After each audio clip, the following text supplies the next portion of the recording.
नमस्कार, स्वागत है आपका मेरे इस छोटे से YouTube चैनल पर। सोचिए कि आप एक पौधे के साथ एक बातचीत कर रहे हो। आप और पौधा आमने सामने बैठे हैं। पौधा आपको कह रहा है कि हाल ही में उस पर इंसेक्ट्स का हमला हुआ है और आप कह रहे हो कि आपके पास अभी पैसे नहीं हैं, क्यों ना वो पौधा थोड़ा बहुत फ्रूट्स का प्रोड्यूस करे ताकि आप उसे बाजार पे बेचो और उससे जो पैसे आए उससे आप कीटाणुनाशक खरीदो और इंसेक्ट्स को भगाओ।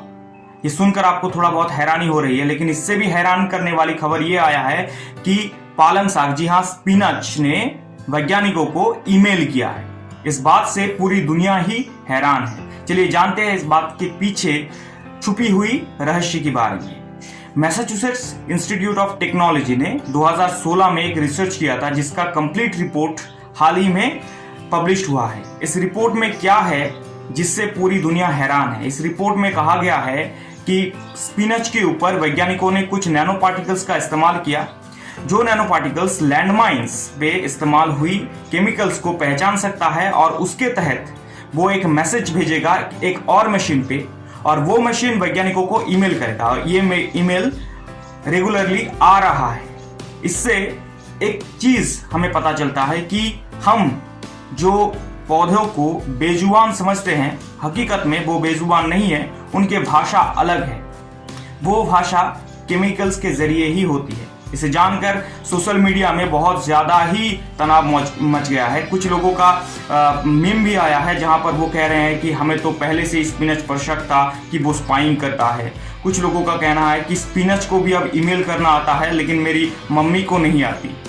तो गजब का ये रिपोर्ट वाकई में दुनिया को हैरान कर दिया है, लेकिन ये इससे पहले भी हो चुका है। आप अगर ध्यान से देखोगे तो आपको समझ आएगा कि कुदरत की भाषा जो है वो बहुत अलग है और उस पर बहुत ज्यादा ही इंप्रेशंस आपको देखने को मिलेगा।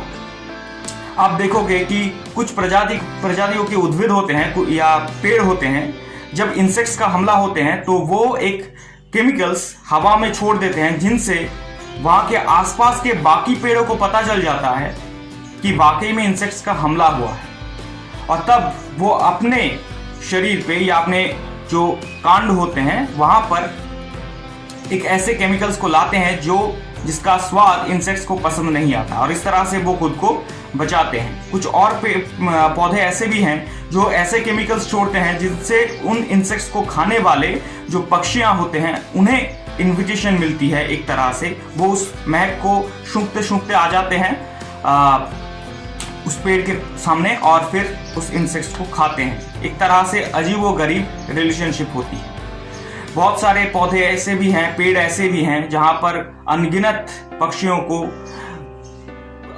अलग अलग जीवों को रहने की जगह मिलती है।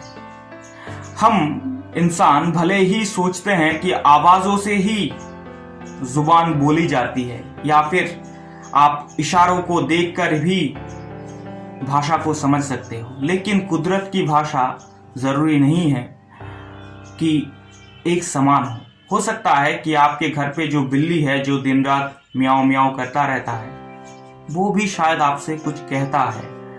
आप उसकी भाषा नहीं समझते, इसलिए समझ नहीं पाते हैं कि उसकी वजह क्या है, वो क्यों क्या कहना चाहता है।